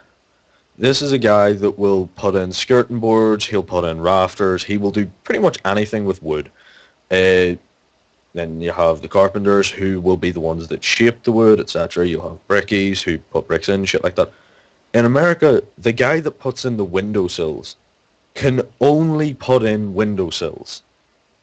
That's why building firms have to be so huge and cost so much, because each person can only do one tiny little thing. Whereas rather than having a few skilled people being able to do a lot of it with maybe a few underlings to do the minor details for them. Well, it also depends on where you're building and what the laws are. You're right, because some people are restricted. And there are some legitimate reasons for some of those restrictions, but some of them are way over the top. I would understand like why you might want joiners and carpenters separate, and why you want electricians doing one thing but another type of electrician doing another thing. This makes perfect sense to me. But why you would have people doing like minor tasks, like people that build staircases, it takes I think 4 different people to do it in the different stages, rather than just have one guy working on it with maybe somebody else who's also doing plastering at the same time. It makes no sense to me. Well, again, it depends on where you're doing that and how you're doing it. And some people get away from that by like doing their construction themselves. Yeah. Because, which is incredibly dangerous. Well, not exactly. It depends on the laws. For example, here, if I wanted to rewire my house, I could do it. But I would have to have it signed off. First of all, I would have to have an electrical contractor sign off on it. Yeah. I forget the exact way it would work. But I mean, I could actually do it, but I would have to have an electrical contractor sign off on it. And then I would have to have the, it would have to be inspected by the county. And I guarantee you, if the county knew I was doing it myself, they'd be a lot more, careful. But my dad was an electrical engineer and an electrician, and I could actually do this myself, most of it. But you would definitely want to have an electrical contractor sign off on it, make sure you did this, that, and the other thing. Wiring it all into the, I could do room to room, let's put it that way. Wiring it all into the junction box, wiring it all into I can't think of the right term. You know what I mean? The control center. Into the grid. Yeah, into the grid. I couldn't do. Yeah. And I wouldn't even attempt to. But I would have no problem running, a line from room to room and hooking up all the light switches and hooking up all the electrical plugs and stuff like that. Because I know how to do that, and I could do that. And it's not that freaking difficult, and you just simply need to have all the correct boxes and everything. And if you don't know which ones they are, all you have to do is look at your regulations to make sure that you've purchased the right little piece of metal that you're going to put your plug in. I mean, my dad did explain to me the basics of wiring up a plug, and he said to me, he just gave me this one piece of paper which just said which wires do what and have to go where in the plug, and that's it. I mean, apart from securing it in such a way as it doesn't rip the wire in two and electrocute half the household, pretty damn easy. Oh, and it's the same thing with plumbing. Out of curiosity, is Agent of Doubt still with us? I don't know. His picture's still here. I don't know if he's still here. I know he's still in the call. He can still hear us, but yeah. I don't know if he's wandered off, because he's an electrician. It would be interesting to have his point of view on that. But this is how the end of the world will happen. Someone won't wire a plug right, and we'll all just be electrocuted at once. See, I brought it back into the topic. Yeah, I was about to say that, that's actually a very good point, although not quite that way. The infrastructure in a lot of major cities, and not just here in the United States, but in all over the world, the infrastructure sucks because people haven't bothered to put money into keeping it up. So it would not surprise me if you suddenly turn around and find some large city somewhere in the world collapsing on its underpinnings. Yeah, this is one thing that understanding the basics of London. they have a terrible, terrible tendency of they build sewer tunnels and just general drainage, etc. And then when that tunnel turns to shit, rather than sending in people to patch it, they usually just build another tunnel. So inevitably that city's just going to sink in on itself when one or several tunnels start collapsing. Also, should I invite Bruce, you think? Who? Now, Bruce is having his own hangout. And hello, Donald. Welcome to the call. Hey guys. Yeah, we're talking about the end is nigh. I'm going to be back in a minute because... Speaking of people and their views on how how it's going to end? Yeah, that's... Yeah, the end of the world Donald, if you had to pick of an yeah, ending... not necessarily the world be blowing up or anything like that, but the end of the world as we know it. Dr. Evil put a nuke in the center of the earth. But Donald, what would you say would be the most likely outcome you think would cause the end of the world? Mankind. It's real simple. Okay. But and let me expand on that. Oh yeah, I was gonna say what means. How I think we have so much, and I've said this before on the show, that we have so much hate towards each other, or not necessarily hate, but disdain for each other, that we're going to eventually evolve ourselves out of existence. And why I say that is because, we've got people, and look, don't misunderstand me. I appreciate science, but they need to leave shit alone. Certain things don't need to fucking be tested, like the Big Bang. That shit could be a debate forever. But with that super collider, man is flawed. So man makes mistakes. And if there's a mistake in that super collider, we're fucked. Hello. I'm back again. Not that fucked. I mean, it'll only affect Europe. I know I'm just back, so possibly maybe missing quite a bit of this, but there's another super collider in Texas, which is, I think, three times larger. No, they didn't build it. They canceled it. That was like in 1993 they were going to do it. As far as I'm aware, part of it is the United States does have a super collider, Strife. No, but the one that he's talking about was in Texas. That one was never built. It mightn't be in Texas, but I know they tried building one, but I know there was another one built, and it just was... I don't think it was turned on, and there's one part of it that wasn't finished, and I think they're getting the contract out to basically finish this one part, test it, and then start running the experiments themselves. Yeah, but my point is this, is that, I understand the betterment of mankind, that's great. That's not what my thing about science is. When they start fucking with shit like, we need to stop making all these bombs and shit like that. No, I'm not a hippie, I'm not a fucking tree hugger, but come on. Can't you tell that over the last 100 years, we've come really close to annihilating ourselves? Yeah, and it just proves it doesn't change just because we're in the year 2013. It's if we don't stop trying to one-up the next country over that has the fucking worst weapon, we just need to get together and start giving a shit about one another. I agree with you, and I would like to say two things. One, quite a while ago, scientists wanted to run tests on if we launched a nuke into the upper atmosphere, would it destroy the ozone layer? They did a couple quick theories and then said, fuck it, let's just do it. Launched a nuke, and thankfully the ozone layer is still there, but they had no idea what was going to happen. And the second point I want to make is I think someone in the chat said, where's my articles, or he might have been talking to somebody else. I would just like to point out... Talking about NASA has a warp drive. I would also like to say I may be able to find these articles later, but right now I'm fairly inebriated. No, not you, Angry. I know, I'm teetotal, but...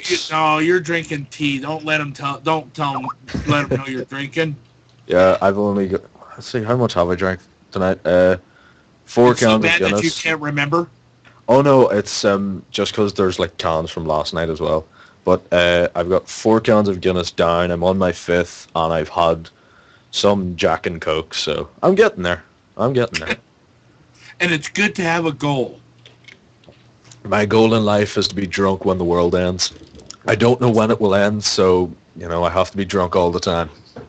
So, but back to my the question that was asked of me. I think that what we need to do is if we took the effort to, and this is as a species, not as a country, but as a species, if we took the effort that we keep fucking making for making bigger and badder weapons or bigger and badder leaps in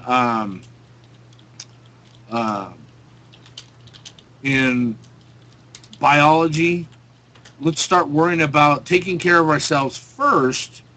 Get on the ball on the same page as everybody else, and then technology is still going to happen. But remember what's going to happen if your technology gets too smart. You mean the Matrix? No, I'm mean being Terminator. No wait, yeah, Terminator. Yeah, Terminator. Yes, kinda. Well, I think we have I was thinking of Rise of the Machines from the Matrix, so I was kind of there. Oh. Yeah, you know what I'm talking about, right? Think about it. If that's happening, we have these magical devices called EMP chargers. We just throw a couple of these in, fry it, and then go in and just start ripping shit apart. Right, but see, we're like you just said. Let's just see if this nuclear bomb will fucking destroy the ozone. That's a perfect example. They're doing it blindly just to see if they can. Yeah, but and that's what's going to be the downfall of our race in this planet. We're going to build the wrong bomb one time too many, and it's going to hopefully I'll be dead and gone by then. But I just fucking hope we never ever try and use because I've heard people talking about it, and they've been talking about finding a way to create, contain, and draw power from a small black hole. Yeah. The idea of someone trying that is up there with, hey, I know, I'm going to cover myself in petrol and light a match. Let's see what happens. Yeah. Yeah. So I think the technology race will be eventually the downfall of our existence. Don't misunderstand me. I'm not saying that we don't need to keep advancing in science and technology, but we need to slow the fuck down about having, trying to get the bigger and badder death technology. For those of you who may not know, but, I'm not a Trekkie, but I love Star Trek, if that makes sense. And their plan for the future is what I would love to see, but it'll never happen until we stop this stupid shit about making bombs and not caring about the homeless. And there is a better way to fucking do it than just have to point out to everybody that we're better than you. We're gonna make the biggest bomb. Boom. Shit, we're all gone. I do find that hilarious when I just say it's like I go on to online gaming and I will just plug in my mic and start talking shit with people, having a good time. But every time I manage to piss off like a 12, 13-year-old American kid, they basically go on the warpath of, well, we can invade your ass and destroy you because we're America. It's just hilarious. Yeah, well, that's a child, so... Yeah, but like, there is also the whole kind of in the UN, it's, who's swinging the bigger dick. Yeah, it is. To use such an eloquent quote. Here, I got one better. What happened, and I know this is a movie and probably get shit for saying this, but in Superman 4, The Quest for Peace, he gathered up all the fucking nuclear bombs and threw it into the sun. Okay? If we got rid of all these fucking nuclear bombs, not saying send it into the fucking sun, but if we got rid of all these bombs... Why do you want to nuke the sun? Yeah, the sun didn't do nothing. But no. It does need more fuel, though.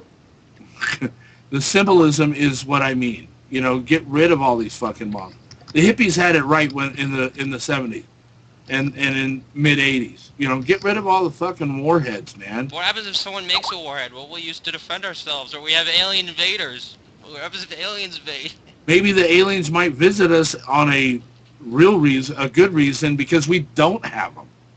Or more to the point, maybe an alien will be nice and try and meet us for diplomatic terms and just like, hey, how you doing? There's a mistake and suddenly they're being nuked. Doesn't leave the best impressions.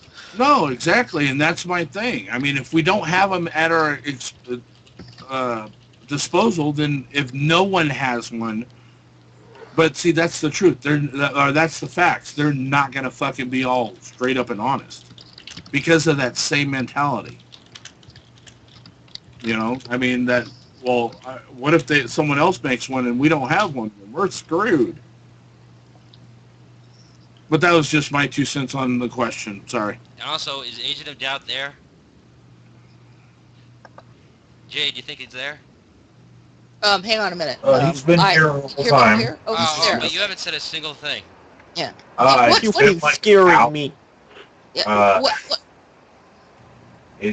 I've had a headache and I've been listening, but Do you have anything to say? I remember what you said about the McDonald's, and I've been researching that in the background, and it turns out that there actually have been people at war where both combatants had a McDonald's. But what's really rare is a war starting when both combatants have McDonald's, because there have been combatants that didn't stop fighting and they both got a McDonald's while they were fighting.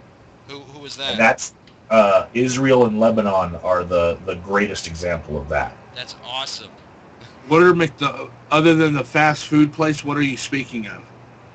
We were there- talking there's about a the role of idiom economics that says in that, One at a time, one at a farm. time. You go, Agent of Doubt.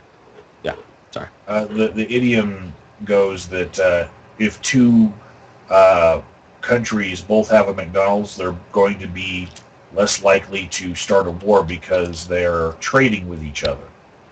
Right. Oh, okay. Measurement of whether or not they are a democratic, peaceful country that trades with other countries is, do they have a McDonald's? McDonald's literally meaning McDonald's a restaurant. Yeah. Yes, McDonald's Yeah. hamburger joint. It's not a code. I It's got- not a code word. It's not a code word. Yes. Actually, Preventing war.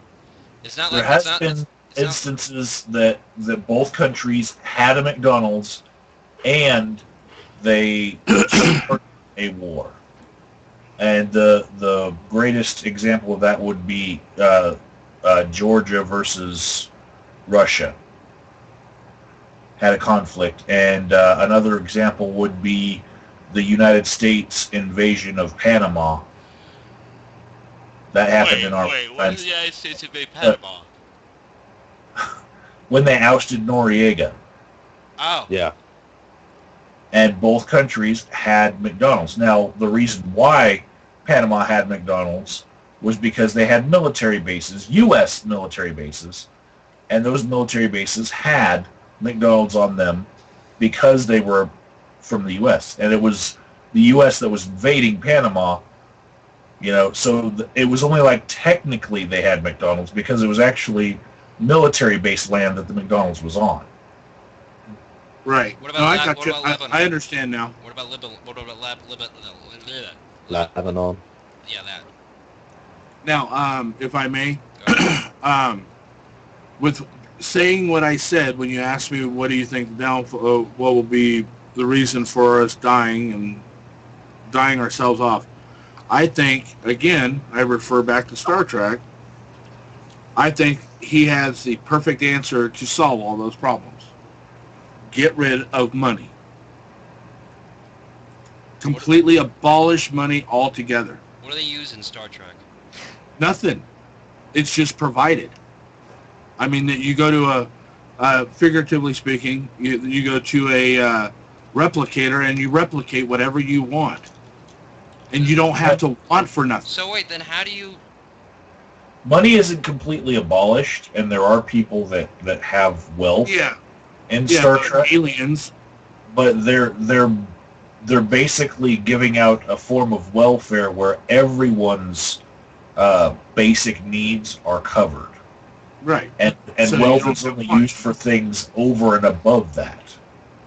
Well, do you remember? I understand what you're saying. I don't know your name. Sorry, Isn't it? Just call him Michael.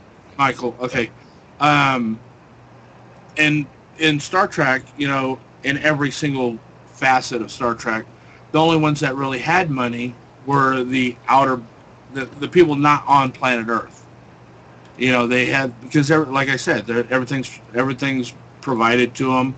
They can replicate whatever they want from having a TV to having a replication of an antique for those who are into antique things.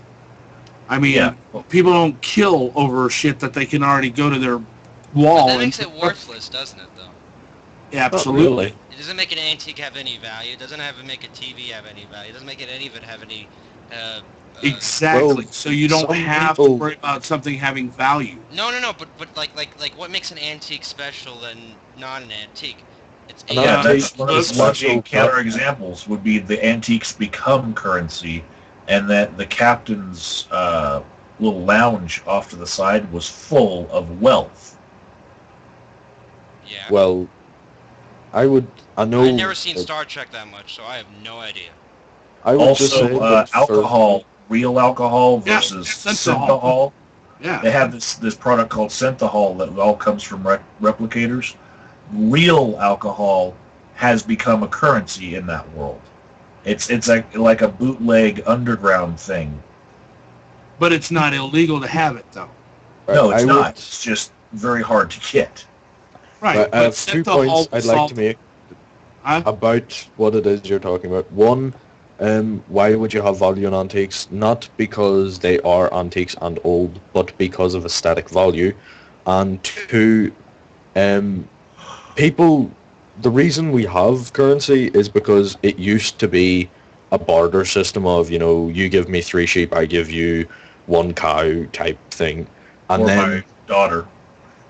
Yeah, Close enough. Well, if your daughter's very ugly, but it would be, a barter system. But then people would find that, with more complicated items, it was harder to know. And also, if someone wanted to sell something off one day, but hoard up so they could buy something big the next day. So that's where it developed. So if we do get rid of currency, it has to go back to a barter system, which is incredibly limited. But see, that's the point. When it comes to, say for example, someone working in the future, they have, they want to say go to Paris. They don't even have to leave their house. No, and it's but that's like saying, the antique thing. That's like saying, oh, you want an antique, go to the replicator. But is that actually the antique, or is it just a replication of an antique? It's just the tangibility of having something that looks antique, because they don't have money. It's the difference between a replicative, oh crap, what's the word? I got what you're saying. The difference is that people aren't fighting to own it. It's more of the fact that they have no need for value, monetarily wise, because everything is provided for them, so they don't have to fight over money. They don't have money. They don't have all these different. Now, does that stop the fact that we would have violence? No, because human nature is a violent species. I do want to say that there's a parallel in our time to this in the 3D printing technology that is coming about. And one of my employees in my store actually suggested that a little 3D printing business be spun off on the side. And because right now it's a novelty, but that's what people see in it, is it could be the first step towards a replicator. Yeah, indeed, but there is slight problems with 3D printing. I mean, as far as I'm aware, a replicator is just shit there. You don't need to fuel it with anything. But 3D printing, like I know there was a story on BBC News about jewelers making incredibly intricate pieces of jewelry, rings especially, using 3D printing, but it would use up more gold than actually, forging it the old-fashioned way. Yeah, and that's Well, the you thing could about you could them. always melt down the gold dust. But was that is treasure. how they would get the it has to be See- put into gold dust. But my point is, you still need the basic minerals of a thing, which a lot of conflict in Africa and certain other parts of the world is over the basic minerals. Well, see, that's the Yeah. thing about the replicator. I'm sure anybody who's watched, I know you haven't, Strife, but anybody who's watched Star I've seen an Trek. episode. I've seen one episode. Okay, well, when someone replicates something and they have no more use for it or they get tired of it, they recycle it back to the replicator. So the wastefulness of energy is put back into the energy. So there's no overkill of utilizing electricity, whatever it takes to make up the replicator. And people who get, how we have so much garbage from people throwing shit that they buy that they're tired of, goes away. So that also fixes the waste on things. Cans of soda or bottles of wine or whatever can be recycled and not fuck up the environment. I hope those bottles were empty when they were recycled, or I'd be very upset. Yes, they don't do party fouls. They're angry. It's just the idea of legitimate alcohol being wasted just brings a tear to my eye. I make at least one trip to the transfer station every week, and it's like a go-between between me and the dump. There's a middleman, and this transfer station, they look for every single thing that is recyclable out of what I'm throwing away. And for couches, they have a deal on the side where they take all the couches, and a company actually pays a guy to go through and strip out all the springs and metal and stuff to recycle the scrap metal. Yeah. Televisions are the same thing, but that there's a horrible side to that in that they take all the TVs and they just put them on a rail car and you don't know where they're going. And sometimes they go to another country, like someplace in China, where they get melted down for all the parts inside of them. But the process is very toxic to the environment of that city. So there's good and bad to the whole recycling process, because sometimes you don't see all of it. You only see what is good in your neck of the woods.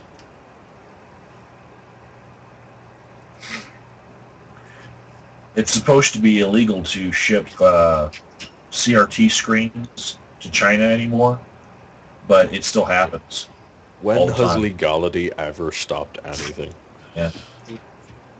Well, it's illegal to like put them in a landfill, all of the different toxic elements, but they label it like a recycling or a reuse process, and they find some loophole to still send it to someplace, but it's still ruining the environment of that city. We got to stop putting toxic chemicals into our TVs. That's the solution, and our flat screens are getting better and better at achieving that. Well, but we still have a whole bunch of CRT screens to get rid of in this world.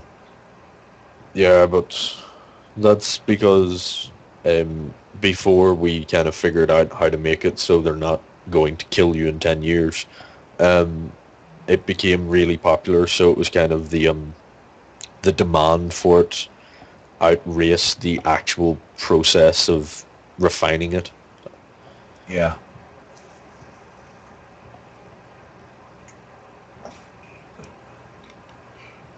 And Atheism TV has a fantastic point. Just to know, Jade, did you have anything else to say? Oh, then we lost her. Yeah, we did. That was ironic, right? When I was going to ask her a question. Yeah, I lost you guys. Yeah, Jade, do you have anything more to add? Because we have 15 minutes to go. Not really. About the only thing I'd say is that, a lot of the religious type end-of-timers are, basing their stuff on some really, really bad information that's being perpetrated, to support their religion by some. It's unfortunate that people believe all this kind of crap. As far as the actual end of the world, well, we'll know it when it gets here. That's about it. If it gets here. If we're here. Well, I can tell you two things that I know that are very plentiful right now, but they're about to become very, very scarce. Water. One is ecstasy, the street drug. The trees that are refined to get Molly out of, they are in South Asia, and they're an endangered species of tree. And so I am very happy that day is coming that one street drug in the world will not be available. Wait, what tree? Because no, you're not allowed to grow one in your back garden, Strife. Oh, you know what? There are seed banks that have the seeds for that tree to be able to repopulate it, but you couldn't grow it in your backyard if you're in America or in any place that just doesn't have the right climate. That's why they're going extinct, basically, is because of drug users. But it's one drug that is basically, the use is outpacing the ability to grow it because it's a tree, like a full-grown tree, not like more like a weed like marijuana. So that's getting scarce, but also chocolate is going to not be as plentiful in the world as it was when we grew up. No! Because the world's chocolate supply is being very strained, and people are so used to being able to buy real chocolate, and there's going to be a whole bunch of substitutes that just don't taste the same. I love chocolate. I love Kit Kats, bars, Reese's Pieces. I don't mind hope chocolate. There, though. What's the hope? Well, chocolate is a theobroma. That's its Can we clone it? the genus that Can we comes clone from. it? Yeah, we can, but it has relatives. That's the point I was going to make. Chocolate is a theobroma. It's theobroma something or other. There are other theobromas. Some of them, chocolate has the cacao plant has some really narrow range that it can grow in. And that's the problem. But there are researchers, because I looked into this once because I had the ability to get some chocolate seeds to grow it here, and it's very difficult to grow. So I was researching to see if I wanted to set up just for the heck of it, to have a chocolate plant growing. And I discovered that there are other theobromas that are not as touchy as chocolate. They will grow in a wider range. Why don't they genetically modify chocolate plants like they do with Well, they're working on the other theobromas. They're breeding them. Oh. Would it not take more... I love that Strife's first option is fuck with the DNA of something to make it better, rather than why don't we go for the substitute that's already better? It's fuck it, we need to mess with nature. Yeah, we need more chocolate.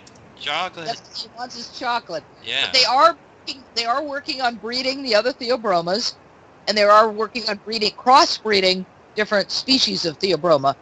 So they may get it. The thing is, people are so complacent. As long as chocolate was doing fine, as long as we were able to grow lots of chocolate to satisfy the market, nobody really cared that much about the other theobromas or crossbreeding the regular one with the others. But now that it's starting to get, kind of tight, people are going, oh, maybe we should look at these ones that actually will grow in the highlands and might even grow in, near temperate areas. So, yeah, there may be some hope. Yeah, there will always be artificial chocolate, and they're getting better at producing that. And they are, crossbreeding and breeding the other theobromas. So don't panic yet, Strife. Well, I mean, if they call it Hershey's chocolate and it's fake chocolate, that's just bullshit. Yeah. I just love Atheism TV in the chat says, "Don't mess with nature. It's like you spoke with my wife." Knife. I don't mean mess with nature as in, just leave it alone, let it go its course. I don't mind making plants breed for a better specimen. I mean, that's the entire bovine trade for you, crossbreeding, and same with dogs, etc. It's when you start going into a lab and just fucking with things that I kind of get a bit touchy. And also, shouldn't your wife be whipping you to get you away from the computer? I always like Atheism TV's comments. I watch a lot of Atheism TV's shows too. The Infidel, I like that show. But when I get a comment from Atheism TV, I like the comment. It's just I don't know who wrote it.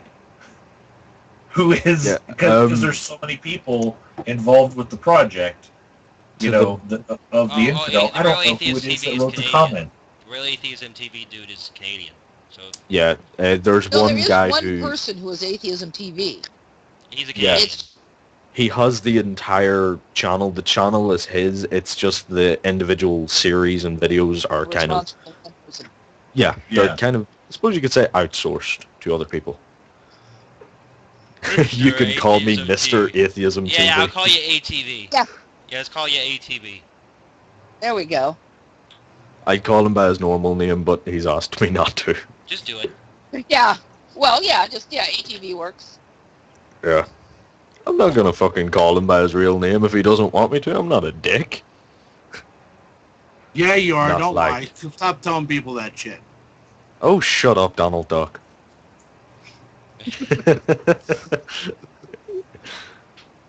The love Okay, is wafting maybe in the room. He's not that kind of a dick. No, I will have you know, I'm not a dick. I'm an asshole. I just like to I'm shit on everything. I'm sorry. One does have to get one's terminology correct. Apologies, Indeed. Mr. Asshole. As an old friend of mine used to say, I'm a fuck-mothering asshole, and I insulted a lot of people to be called as such, so you will address me as such.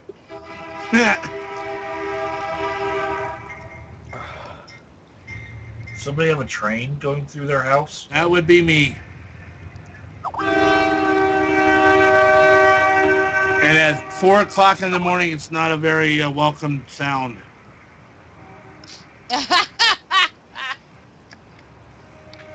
I gotta tell you, maybe it's just the type of trains that you're running in your house, because, when Jade comes to my place and runs a train on me. Now, Michael. What? You're not supposed to be giving away those secrets. Our affair is supposed to be private. Yes. Not supposed to say nothing. Don't worry, with movie magic, this will all be edited away. Yeah, good. Jade, the after show will have rats in it, that's okay. We'll have what? Rats, Johan. Same person. Okay. Okay, Jade, I have something I've been meaning to ask you ever since I first saw. Why is your avatar a cat in a turkey suit? Go for it. No, that's the question. Why is your avatar a cat in a turkey suit? I don't think she heard you. I lost you guys for a minute. Yeah, I didn't hear him. He said, why is your avatar a cat in a turkey suit? Yeah. It's a turkey cat. Because my YouTube username is Meleagris felis. Meleagris is the genus of turkeys. A turkey's scientific name is Meleagris galapavo, and felis is cat. Turkey, cat. I'm very fond of turkeys. I've raised turkeys. They're like feathered dogs. Yeah, I want to pet a turkey. And in Chinese... Go ahead. Losing her again? She keeps dropping. Yeah. Yeah, my name is it's because I have been called by friends Pumpkin, and I'm a very angry person, so that's how it all came to be. Well, that works. Well, actually, there's a whole big story as to how I got this name, but yeah. Yeah, I know.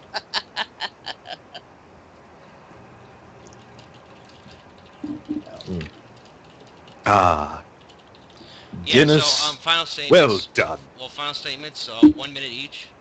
So, Okay. Jade, you go first. Me? Okay, I want to let everyone know I am really not an evil genius. I am not starting a cult, and I am not going to take over the world. Honest, I promise. She's gonna Thank you send all her very turkey cat armies on you. Yeah. With the giant, with like, the giant, Right. with a giant, like, freak of nature turkey cat will rule the world. Move off my minions and wreak havoc. Okay. It's like that movie Cats and Dogs, except they're wearing turkey suits. Yeah, but go ahead, Agent of Doubt. For everybody who might want to start hoarding chocolate right now, the best days to buy are February 15th, December 26th, and whatever day it is after Easter. Okay, Angry Pumpkin? I What? would like to say that I am an evil genius. I'm twirling my moustache as we speak.